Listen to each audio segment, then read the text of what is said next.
Well, this is a quick video about putting a spigot on a rain barrel. I've had these rain barrels for a couple of years. I've had 3 of them here, and finally have a place to use them on a cabin. And I wanted to show you how to do that. Okay, so I had these barrels, and I wasn't sure how to get a spigot on because, as you can see, there's no easy way to reach your arm in there and tighten any kind of bolts or piping that's needed to, that you might need to reach to seal that up real tight. And I've just kind of put this off, and finally I found this product on Amazon, but this is on eBay and other places. So this is called the Rain Pal Rain Barrel Spigot Kit. This is a standard spigot. You can get this at any hardware store, but it does come with it. The trick is down here. This threaded ring goes into the bucket. You actually lower it through. You put it on a string. You put the string through it, and you lower it down through this. I think it's called a bung hole, or at least you use a bung tool to open this. So you open that up. You put it on a string that's as long as the barrel, and you basically dangle it down, and you cut a hole in the barrel that's 1.25 inches. The instructions tell you that. And then you just kind of fish in there with your finger and pull out the threaded part, and that leaves the rubber part and this back piece still in the barrel. Then you put this nut on it, and this nut is threaded in reverse, so instead of righty-tighty, lefty-loosey, it's lefty-tighty, righty-loosey, to use that terminology. So anyways, I do that, and it goes right in.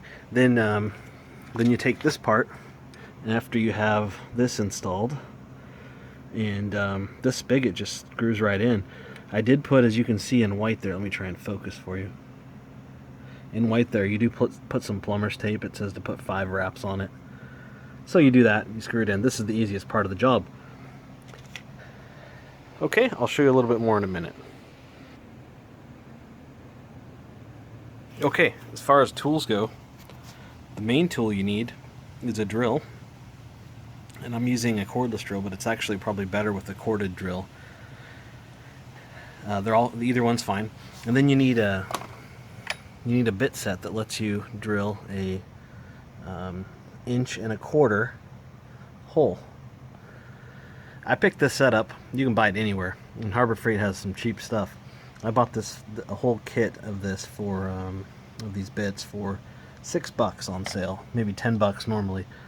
This wrench here, that wrench is just for tightening that reverse threaded nut on, just to make it a little easier on you. You could probably do without it. Okay, and then some plumber's tape. That's it. That's really all you need for this. Okay, apologize for the lighting here in the garage. We've got the barrel laying on its side, and there's the drill ready to go. I wanted to show you that you really want to start. Here's the hole. You really want to go, if you can, go straight down from that hole. And you can actually, in this case, follow the seam. I'll probably offset the seam slightly. And that way, when you're dangling the threaded bit into the barrel, you can pretty much just rely on it to go straight down. So the other thing is, if your barrel has indentations, hopefully you can see this. This indents down here. So I wouldn't want it at the bottom of the barrel. You want to kind of come up like 3 inches or so. You want it near the bottom, but you don't want it too low or you'll destroy your barrel. Okay, I'm going to drill that hole and come back. Okay, here I have the hole cut. And I did use a razor blade to just clean up the edges because there was a lot of kind of build up around the sides.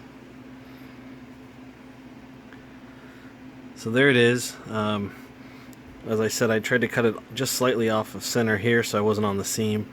I ended up being kind of on this bottom seam a bit, so hope that's okay. In fact, I'm sure it is, but I was just trying to avoid it. Next step is to drop in that brass fitting inside the drum, so I'll stand it up, and I may need a little help from an assistant to make that happen. Okay, so now we're going to put the brass fitting inside the barrel. So you can see we have it on a string here, and it will go in the barrel hole right there. And then we'll reach a finger in that hole down there and hopefully pull it out. Okay, well, we got the fitting in. The rubber seal's on the inside, so that's where it goes. You want the rubber seal on the inside of the barrel. We did get the string out. I just thought I'd mention, you see the razor blade and the needle nose pliers.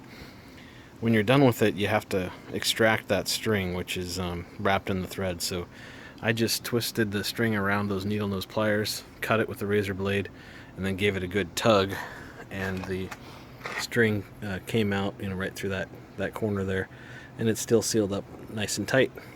I'll be right back. Okay, the next thing we want to do is attach this fitting here. This is an important step because you don't want this to fall back in the barrel. Nothing's really holding it except for friction right now, and there's pretty good friction. Okay, remember this one is reverse threaded. So I'm going to find the threads here. Try not to cross thread it. Feels pretty good there. Let's keep giving it a turn. Turn it away.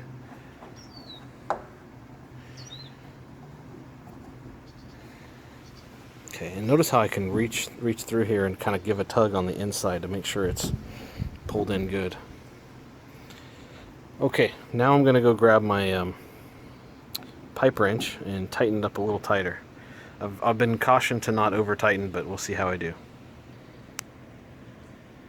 Okay, it's a little difficult to do this while I film, but just take this pipe wrench and wrap it around there and tighten it up. I'm going to leave this part out because I don't think it's going to show up super well. Okay, I actually got the hose out here and a little bleach and cleaned out the barrel after I had put this on. It's an easy way to drain it and to get any of the shavings or filings out that you had in there from cutting the hole. So I just filled the water up to maybe here and then let it drain out and clean itself out. Just a tad bit of bleach.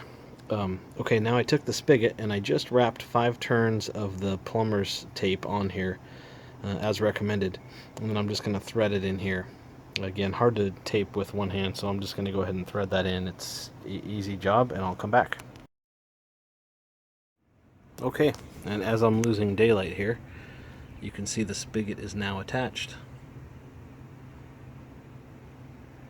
And it did require a little use of the pliers to get it to line up so that it was relatively close to straight up and down.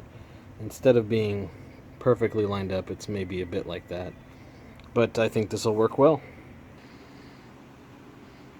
And then one last shot, you can see the barrel that was completed, the demo barrel, and the barrel we just worked on right there.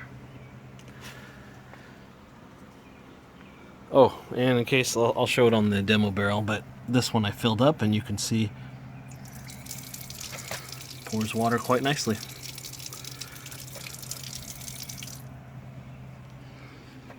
Okay, and I'll leave you with a picture of the packaging with the instructions.